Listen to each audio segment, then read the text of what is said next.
ஆழ்மாள்பாளையம் பகுதியில் உள்ள கீழூர்கொண்டான் தெருவில் 30 குடும்பங்கள் வசித்து வரும் நிலையில் சாலை வசதி கேட்டு 4 தலைமுறையாக மக்கள் போராடி வருகிறார்கள்.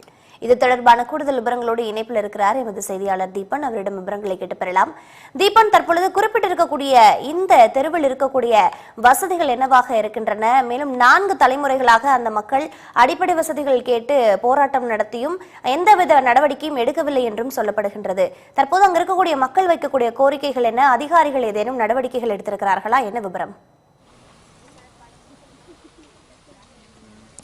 வணக்கம். திருச்சி மாவட்டம் வால்மான்பாளையம் அருகே இருக்கக்கூடிய கீழூர்கொண்டான் தெரு பகுதியில் 30க்கும் மேற்பட்ட குடும்பங்கள் வசித்து வருகிறார்கள். இங்கு வசித்து வரும் குடும்பங்களுக்கு தேவையான எந்த விதமான ஒரு அடிப்படை வசதியும் மாவட்ட நிர்வாகமும் இந்த தொகுதியுடைய சட்டமன்ற உறுப்பினரும் எதுவும் செய்து தரவில்லை என இப்பகுதி மக்கள் தொடர்ந்து குற்றம் சாட்டி வருகிறார்கள். குறிப்பாக இங்கு வசிக்கக்கூடிய மக்கள் ஒரு அவசர தேவைக்கு வெளியே செல்ல வேண்டும் என்றால் கூட நடைபாதையிலே முறையான சாலை வசதிகளை மின் விளக்கு வசதிகளை என தொடர்ந்து புகார்கள் தெரிவித்து மாவட்ட நிர்வாகமும் ஊராட்சி நிர்வாகம் பஞ்சாயத்து நிர்வாகம் எந்த அதிகாரிகளும் இதுவரை எந்த விதமான நடவடிக்கையும் எடுக்கப்படவில்லை.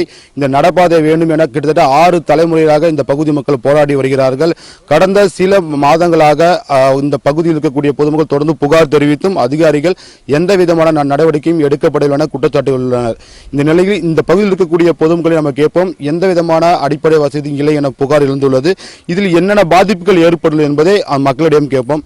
சார் வணக்கம். இந்த பகுதியில் என்னென்ன குறைகள் இருக்கு, என்ன அடிப்படை வசதிகள் செஞ்சு தரல? இந்த பகுதி பாதையே இல்லை, அடிப்படை வசதி. 2வது குடி தண்ணீர், லைட்டு வசதி இதுவுமே இல்லை, அடிப்படை வசதி எதுவுமே கிடையாது. 6 தலைமுறை வசிக்கிறோம். இதில் இப்போ எங்களுக்கு மெயின் பாதை தான் வேணும். பாதை மேலே வீட்டை கட்டியிருக்காங்க. கவர்மெண்ட்டு பட்டா வச்சு கொடுத்துருக்காங்க. அந்த பாதை மேலே கட்டினவங்களுக்கு வீட்டுக்கு அந்த பட்டாவை அகட்டி கவர்மெண்ட் கொடுத்துருக்க ஒரு பாதை மேலே இருக்க வீட்டை அகட்டி எங்களுக்கு பாதை போட்டு தரணும். இல்லை, இப்போ இது குறித்து நீங்கள் எவ்வளோ முறை புகார் தெரிவிச்சிங்க? அதிகாரிகள் எது பண்ணாங்களா? எம்எல்ஏ எதை பண்ணாரா? எதுவுமே பண்ணலங்க. 1986 கொடுத்துட்ருக்கேன். ஒரு ஃபைலே வச்சுருக்கேன். இன்னும் வரல எந்த ஒரு நடவடிக்கையுமே இல்லை. அப்படியே சாதிச்சுக்கிட்டு இருக்காங்க. இதே போல இன்னொரு மக்கள் நம்முடைய இருக்கிறார். சார் வணக்கம். இந்த பகுதியில் பொதுமக்களுக்கு குடிநீர் பிரச்சனைகள் மின்சார பிரச்சனை தொடர்ந்து இருக்குதா ஒரு குற்றச்சாட்டை நீங்கள் உங்கள் தரப்புலேருந்து கூட்டுறீங்க. இது மேலும் என்னென்ன உங்களுக்கு பிரச்சனைகள் இருக்குது, அதை மாவட்ட நிர்வாகத்துக்கு புகார் தெரிவிச்சிங்களா?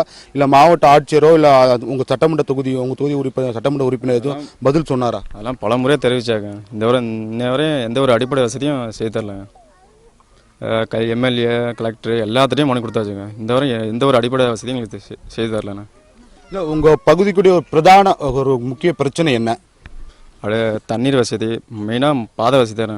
பாதை வசதி, சின்ன பிள்ளை ஸ்கூல் போகிறதுக்கு, எல்கேஜி போகிறதுக்கு, இது மருத்துவமனை போகிறதுக்கு ரொம்ப கஷ்டமாக இருக்குது. ஒரு 6 தலைமுறையாக நாங்கள் போராடிட்டு இருக்கோங்க. இது ஒரு அவ்வளோ இதில் இவ்வளோ பிரச்சனை இருக்குங்க. அதாவது தொடர்ந்து இந்த பகுதியில் இருக்கக்கூடிய பொதுமக்கள் தெரிவிப்பது என்னவென்றால், இந்த பகுதியில் எந்த விதமான ஒரு அடிப்படை வசதியும் இல்லை, முறையாக நடைபாதை இல்லாததால் மழை காலங்களில் இந்த பகுதி முழுவதுமாக தண்ணீர் தேங்கியுள்ளது. ஒரு கர்ப்பிணி பெண்ணாக இருக்கட்டும், குழந்தைகள், முதியவர்கள், பெண்கள் என அனைவருக்கும் உடல்நிலை சரியில்லை என்றால் ஒரு மருத்துவமனைக்கு செல்லக்கூட ஒரு வழி இல்லாமல் நாங்கள் தவித்து வருகிறோம். குறிப்பாக இந்த ஒரு படத்தில் காண்பது போல ஒரு அத்திப்பட்டி கிராமம் போலதான் எங்களுடைய கிராமம் உள்ளது. ஆகையால் மாவட்ட நிர்வாகம் உடனடியாக நடவடிக்கை எடுத்து நடப்பாதை அமைத்து முறையான சாலை வசதிகள் அமைத்து தர வேண்டும். பள்ளி செல்லக்கூடிய குழந்தைகளுக்கு பாதுகாப்பு ஏற்படுத்தி தர வேண்டும் என பொதுமக்கள் கோரிக்கை வைத்துள்ளனர். சாலை வசதி உள்ளிட்ட அடிப்படை வசதிகள் இல்லாமல் அங்கு இருக்கக்கூடிய பொதுமக்கள் அவதியடைந்து வருவதை நம்மால் தெரிந்து கொள்ள முடிகின்றது. கள நிலவரங்களை வழங்கியமைக்கு நன்றி தீபன்.